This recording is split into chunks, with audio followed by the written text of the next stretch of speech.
The control panel exploded in a shower of sparks, and Caden Voss knew he was going down. His research vessel, the Wanderers, hope spun through Ethria's atmosphere like a leaf in a storm. Warning alarms screamed from every direction. The navigation system was fried, life support fluctuating, and the emergency thrusters gave one last pathetic sputter before dying completely. Come on. Caden growled through gritted teeth, wrestling with manual controls. Just give me something. The forest canopy rushed up to meet him, not trees exactly, but massive crystalline structures that grew from the ground like frozen waterfalls, their surfaces catching and refracting. Light into a million dancing colors, beautiful, deadly, impact. Came hard. The vessel tore through smaller crystal formations, each collision jarring Caden against his harness. Metal shrieked, glass shattered. Then, mercifully, everything went still. Caden hung suspended in the tilted cockpit, every breath sending sharp pain through his ribs. Blood trickled from a cut above his eye. But he was alive. Somehow, impossibly alive. He released the harness and dropped to what had been the sidewall, now the floor. The emergency exit groaned but opened, releasing him into alien air that tasted of minerals and ozone. Outside, Ithria was stunning. The crystal forest surrounded him, each formation humming with a low, resonant frequency that he felt in his bones. Some crystals glowed with inner light, soft ambers and cool blues. Others remained clear as diamond, reflecting the violet sky above. Moss-like vegetation carpeted the ground, springy beneath his boots and leaving faintly glowing impressions with each step. Caden checked his equipment. Survival pack, intact. Medical kit, functional. Portable scanner, working at 60%. Communications array, completely dead, no rescue. Not anytime soon. The scanner indicated a water source northeast, approximately 3 kilometers away. Caden gathered his supplies, oriented himself, and started walking. The forest was eerily quiet, his footsteps and the crystals humming the only sounds. Then he heard crying. It was soft, muffled, coming from somewhere among the crystal formations ahead. Caden approached cautiously, one hand on the plasma torch at his belt. The crying grew louder, more desperate. He found her in a small clearing, huddled against the base of a towering crystal. The child was small and thin. Her skin, a delicate shade of lavender that seemed to shift slightly in the changing light. She wore torn clothing woven from some plant fiber, stained with dirt and what looked like dried blood, not hers, he hoped. Her dark hair fell in tangled waves around a face that was almost human, 2 large eyes that shimmered with tears, a small nose, a trembling mouth. When she saw him, she froze. Terror flooded her expression. "Hey," Caden said softly, lowering himself to the ground to appear less threatening. He showed her his empty hands. "It's okay. I won't hurt you." She stared at him, clearly not understanding the words but reading his tone. Fresh tears spilled down her cheeks. She looked exhausted, terrified, alone. Caden noticed claw marks on the crystal behind her. Something large had been here. Had chased her? The tracks led away. But there was no telling when or if the creature might return. He reached slowly into his pack and pulled out a ration bar. He took a bite himself, then offered it to her. The child Naya, though he wouldn't know her name until later, watched him chew and swallow. Hunger warred with fear in her expression. Finally, tentatively, she reached out and took the bar. As she ate, never taking her eyes off him, Caden smiled gently. "Looks like we're both a long way from home," he said quietly. "But maybe we don't have to be alone." When she finished eating, she didn't run. Instead, she inched closer, studying the strange being who'd appeared from nowhere and offered kindness. Caden extended his hand. After a long moment, her small fingers wrapped around his, and in the crystal forest of an alien world, an unlikely bond began. Dawn on Ethria was a gradual symphony of light. The crystals absorbed the first rays of the violet sun and transformed them, sending cascades of color dancing through the forest. Caden woke to find Naya curled beside him, using his jacket as a blanket. She'd been afraid to sleep at first, starting at every sound, but exhaustion had won eventually, and she drifted off with her hand gripping his sleeve like an anchor dot. Now, in the gentle morning light, he could see her more clearly. She was young, maybe 8 or 9 by human standards. The lavender tone of her skin was natural, not makeup or paint. Small scratches covered her arms and legs, and her feet were bare and dirty. Whatever had happened to separate her from her people, it hadn't been gentle. When she woke and saw him watching, she didn't panic.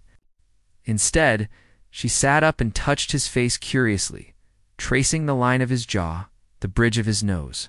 Her expression was one of fascination, Kadani said, pointing to himself. "My name is Caden." She tilted her head, then touched her own chest. Naya. The word was melodic, with subtle harmonics that his human vocal cords probably couldn't replicate perfectly. "Naya," he repeated, smiling. "It's beautiful." She smiled back the first time he'd seen anything but fear in her expression, and something in his chest tightened. They shared breakfast, another ration bar for him, and some crystallized fruit that Naya found growing between the larger formations. She insisted he try it first, demonstrating that it was safe. The fruit was sweet and slightly effervescent, unlike anything on Earth. When Caden pulled out his scanner to locate the water source, Naya watched with wide-eyed wonder. She touched the device gently, gasping when the holographic display sprang to life. He showed her the map.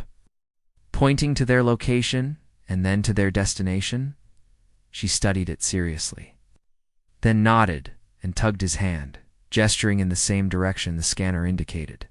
She knew this place. She knew where they needed to go.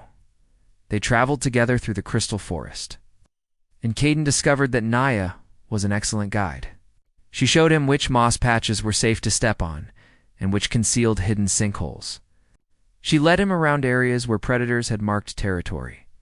When they encountered a field of crystals that emitted high-pitched frequencies, she covered her ears and took a path that skirted the painful sound in return. Caden used his plasma torch to cut through obstacles, boosted her over difficult terrain, and kept watch while she rested. They didn't share language, but they didn't need to. A gesture, a glance, a touch, these became their vocabulary.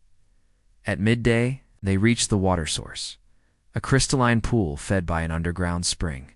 The water was perfectly clear, cool, and clean. Naya drank deeply, then splashed some on her face. Washing away days of grime, Caden filled his canteen and treated the water. Naya's obvious health suggested it was likely safe. As he worked, she picked small flowers growing around the pool, delicate things with petals that chimed softly when moved by the breeze. She approached him shyly and tucked one behind his ear. Caden laughed. Surprised and touched. "Thank you," Naya beamed, pleased with herself. But Ithria was not a planet that allowed peace for long. The creature emerged from the crystal. Forest without warning, a hulking predator with 6 legs, armored scales that reflected light like dark mirrors, and a mouth full of crystalline teeth. It had been tracking them, waiting for the right moment. Now it charged. Caden reacted on instinct. He pushed Naya behind him and activated the plasma torch, the blade springing to life with a sharp hiss. The creature skidded to a halt, its attention locked on the glowing weapon. "Get back," Caden commanded, not taking his eyes off the predator. "Naya, run." But she didn't run. Instead, she picked up a rock and threw it, striking the creature's flank. It whirled toward her with a roar. Caden lunged, slashing across its face. The plasma torch cut deep, and the creature reared back, dark blood steaming. He advanced, making himself large. Shouting with all the aggression he could muster, the predator assessed the threat injured. Facing an armed opponent with easier prey elsewhere, it retreated, crashing back into the crystal forest. Caden's hands shook as he deactivated the torch. His heart hammered against his ribs. Then Naya was there, wrapping her arms around his waist, pressing her face against his side. He felt her trembling and knelt to hold her properly. "It's okay," he murmured, stroking her hair. "We're okay. I've got you." She pulled back just enough to look at his face, her eyes bright with unshed tears. Then she did something unexpected. She pressed her forehead against his. A gesture that felt ancient and meaningful. Caden closed his eyes and returned the gesture, understanding without words. Thank you. I trust you. We're in this together. That night, they made camp in a sheltered alcove between crystal formations. Naya gathered soft plant fibers for bedding, while Caden set up perimeter alarms with his scanner. They shared food and water, and as darkness fell, Naya hummed a melody, haunting and beautiful. Full of longing, Caden found himself humming along. Creating harmony, she fell asleep with her head on his shoulder, trusting him completely. And as he watched the stars appear through gaps in the crystal canopy, constellations he'd never seen, in patterns that held no meaning for him, yet Caden realized something fundamental had changed. This wasn't just about survival anymore. This was about protecting someone who'd become precious to him in ways he couldn't fully articulate.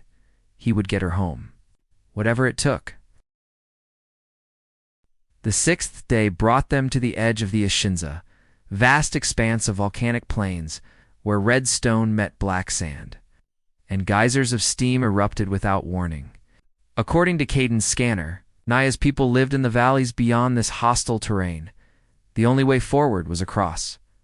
Naya had been quieter since morning, moving slower. Caden noticed how she touched her throat frequently, how her breathing had developed a faint whistle. When they stopped to rest in the shadow of a large boulder, he checked her temperature, or tried to. Given the differences in their biology, her skin felt warmer than usual, and the lavender color had taken on a grayish tinge. Naya? He cupped her face gently, searching her eyes. They were glassy, unfocused. What's wrong? Are you sick? She swayed, and he caught her before she collapsed. Fear spiked through him, sharp and cold. He laid her down carefully, his mind racing. The scanner showed elevated particulates in the air, volcanic ash containing compounds that might be toxic to her species. They'd been breathing it for hours, harmless to him, potentially lethal to her. Caden fashioned a mask from his shirt, dampening it with water and tying it gently over Naya's nose and mouth. But she was already feverish, her breath coming in shallow gasps. Dark veins stood out against her temples, pulsing visibly. No, he whispered, pulling her into his lap. Stay with me. Please, Naya, stay with me. She curled against him, shivering despite the volcanic heat. Her eyes fluttered closed. Caden had faced dangerous wildlife, equipment failures, and hostile environments. But watching this child suffer, knowing he lacked the knowledge to help hurt, shattered something inside him. I don't know what to do, he said, his voice breaking. Please, someone help me. Perhaps I can. Caden's head snapped up. A figure stood at the edge of the boulder's shadow, and lean. With skin the color of stormy skies and eyes like molten copper, he wore traveling robes marked with symbols Caden didn't recognize, and carried a staff adorned with small crystal chimes.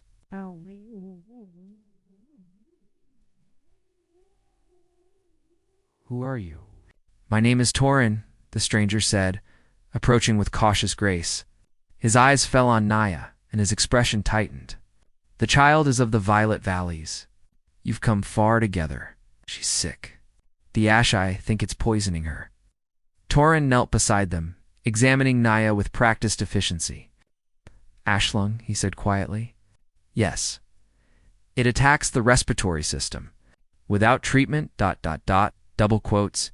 He didn't finish the sentence. Can you help her? Please. The healer studied Caden for a long moment. You're human, from beyond the stars. Yet you travel with a valley's child as though she were your own. She might as well be, Caden said fiercely. I found her alone in the crystal forests.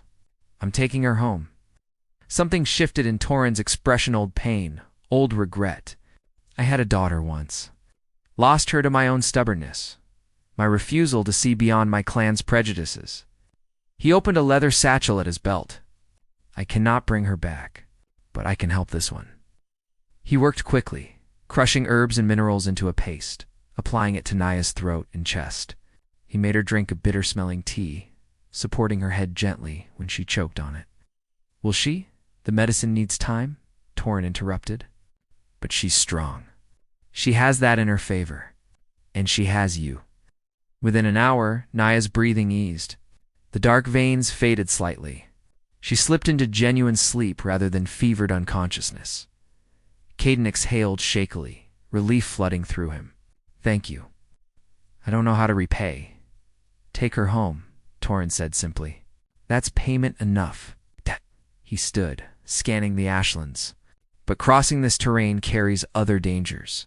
The Shadowmaw packs hunt here scavengers that attack anything they perceive as weak. Then we'll have to be strong. Torrin's mouth quirked. Indeed, I'll guide you to the valley's edge. Beyond that, he shrugged. Your presence will be complicated enough without someone like me adding to it. Why would you be a problem? I'm of the Storm Clans. We don't share borders peacefully with the valley's people. Torrin began gathering his things. Old hatreds die hard, even when they should. Caden fashioned a carrier for Naya, securing her carefully against his back. She mumbled something in her sleep, one hand gripping his collar. The trust implicit in that gesture settled over his heart like armor. They moved across the ashlands as the violet sun began its descent. Torrin led with the confidence of someone who'd walked these paths many times. Caden followed, one hand always reaching back to steady Naya. The shadow maws came at dusk. They poured from cracks in the volcanic rock sleek. Predators with midnight fur and too many eyes, their teeth glinting in the fading light. They moved as a coordinated pack, cutting off escape routes, herding their prey. Torrin's staff sang as he spun it, crystal chimes creating a discordant sound that made the creatures hesitate. Caden activated his plasma torch, positioning himself to protect Naya. Stay close, Torrin shouted, striking at the nearest shadow maw. It yelped and retreated, but others took its place. They fought back to back.